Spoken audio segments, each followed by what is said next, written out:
Story 1. The Party in the Woods. It was supposed to be one of those nights you never forget, but not for the reason it became. I was 19 at the time, a freshman in college. A friend of mine named Tyler had invited me to a house party out in the woods. I had no plans, and honestly, I was desperate to meet new people, so I agreed. The directions he gave me sounded sketchy. From the beginning, he told me to drive down a long, dark road with no streetlights, then turn down a dirt path that looked abandoned. That was my first warning sign, but I ignored it. When I finally arrived, there was a clearing surrounded by trees, and sure enough, a big old cabin stood at the center.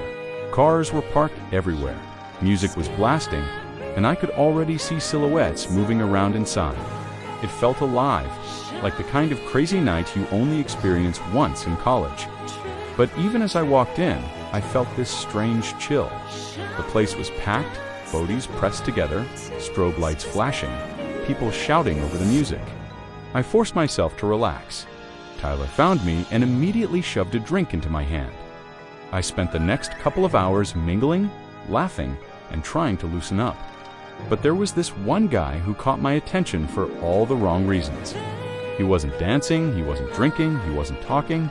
He just stood in the corner of the room near the hallway leading to the bedrooms. His face was half in shadow, and he was staring not at the crowd, not at the music, but directly at me. At first, I thought maybe he was just zoning out, but every time I glanced his way, his eyes were locked on me, unblinking, unmoving. I tried to shake it off, told myself I was being paranoid. Later that night, I decided to head outside for some air. I stepped onto the porch, the bass from the music vibrating through the wooden boards under my feet.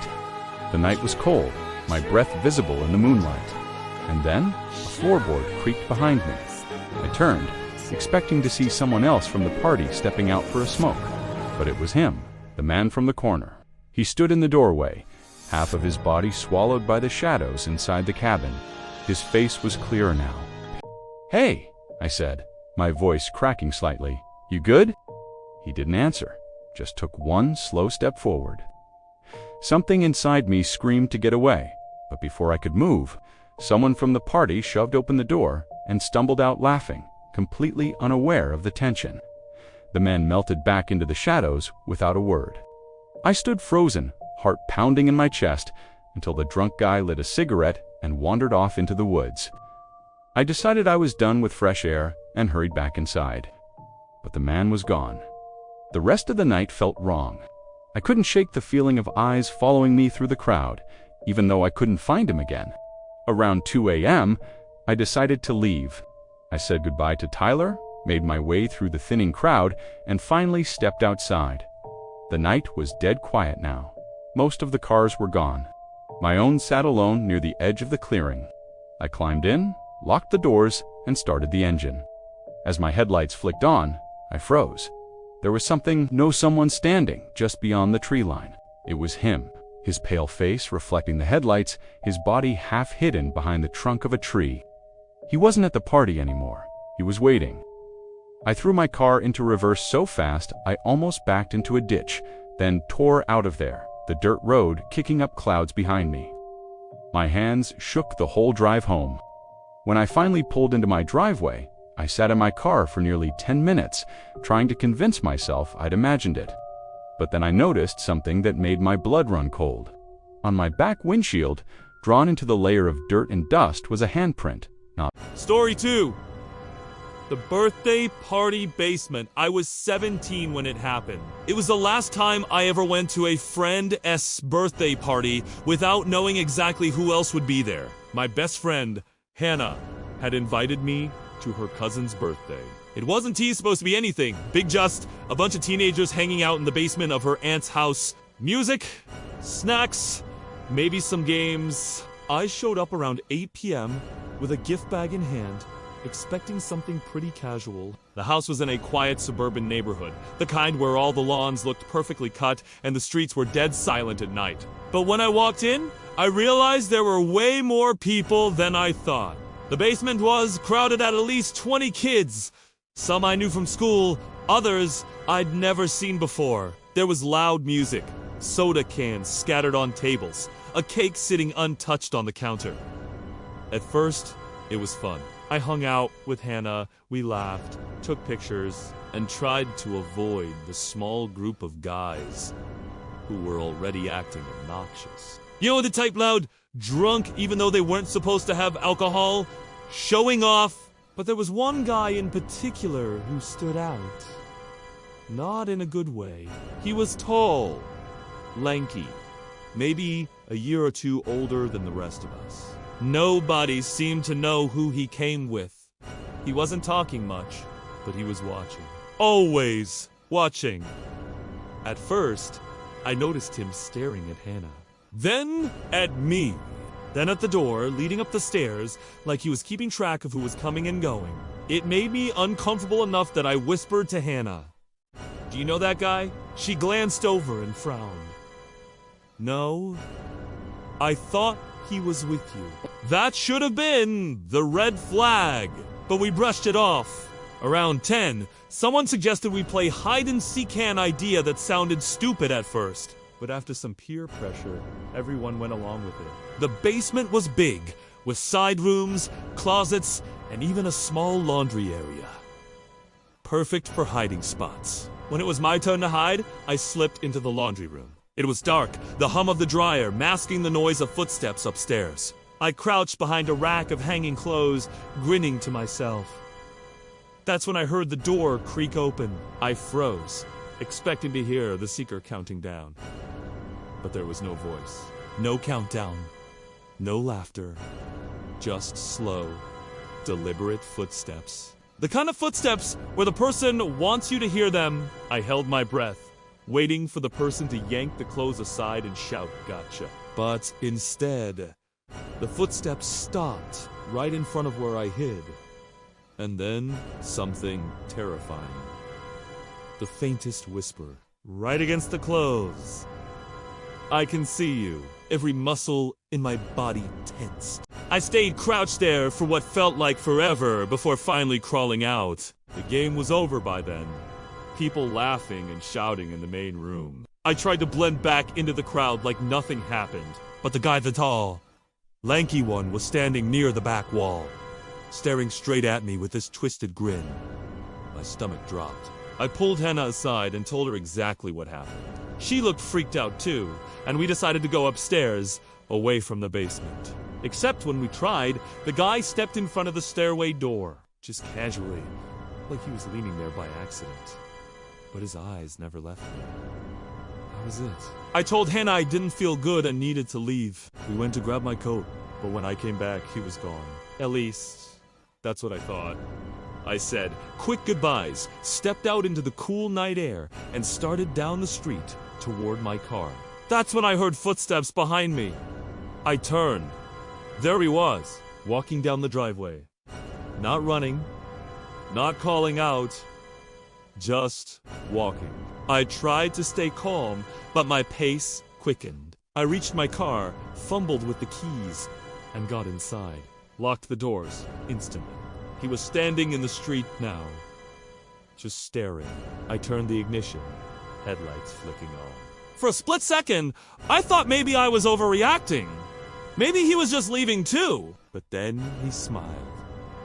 Not the kind of smile you forget. It was wide, forced, almost hungry. I didn't wait. I drove off as fast as I could, checking my mirrors constantly. No one followed. When I got home, I texted Hannah. She said nobody else saw him leave.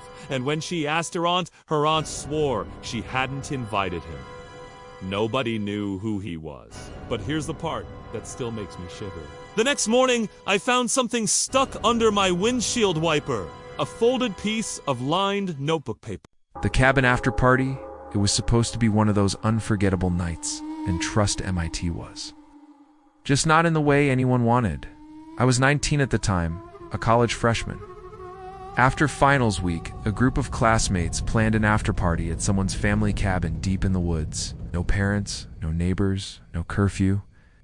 Just music, drinks, and freedom. I almost didn't go, but my roommate convinced me. "Dude, it'll be legendary," he promised. We drove up together, winding through back roads until the streetlights disappeared completely. By the time we reached the cabin, the only light came from the glow of the porch lantern and the moon overhead. Inside, it was warm, cozy, and packed. People were dancing in the living room, a few couples hanging out by the fireplace, others crowded in the kitchen. At first it was fun, loud music, people laughing, beer pong in the corner, everything you'd expect. But the atmosphere shifted around midnight. That's when someone suggested we go outside to the fire pit. The night air was freezing, so we huddled close as sparks shot into the black sky. Someone told ghost stories, another swore they saw something moving in the tree line. We all laughed it off, until the noises started. At first it was subtle, twigs snapping, leaves rustling. We figured it was animals, but then came the whistling, long slow whistle from the trees, the kind of whistle that sounded deliberate, mocking. Everyone went quiet. Someone called out, "Hello?" But there was no response, just silence. Then the whistle came again, closer this time. A few of the girls got scared and went back inside. Most of us stayed, pretending not to be rattled. My roommate muttered, "Probably some local messing with us." But here's the thing. This cabin was miles from the nearest town. We went back inside eventually, locking the doors. But the mood had shifted. Nobody was laughing anymore. People kept peeking out the windows, whispering. Around 2 a.m., when most were either asleep or too drunk to care, I decided to head upstairs to crash on the couch. I knew we had locked it. I was sure of it. I shut it immediately and turned the lock, trying to convince myself someone drunk had left it open. But as I turned to go back upstairs, I heard it again. The whistle, not outside. Inside the cabin, I froze. It came from the dark hallway that led to the bedrooms. For a long moment, I stood there, my pulse racing. Then, against every ounce of common sense, I whispered, "Who's there?" No answer. Just the sound of floorboards creaking, slow and steady, like someone shifting their weight. I backed toward the living room, where a few people were still awake. My roommate noticed my face and asked what was wrong. I told him. At first, he laughed until we all heard it again. The whistle, low, taunting. Everyone went dead silent. So one of the guys grabbed a kitchen knife. Another pulled out his phone flashlight and shined it down the hallway. Empty. We checked every room, every closet. Nothing. Finally, someone suggested maybe the sound carried through the walls from outside. It was the only explanation that made sense, so we forced ourselves to believe it. But later, when I finally drifted off on the couch, I woke up to something that proved it wasn't outside. I woke because I felt breathing. Hot, heavy breaths against my ear. I shot up, heart slamming against my ribs. My phone light flicked on, scanning the room. Everyone else was asleep, sprawled out, snoring. But in the corner near the fireplace, I saw him. A tall figure. Skinny, pale, his face half hidden in the shadows, just standing there watching me. For a full second, I couldn't move.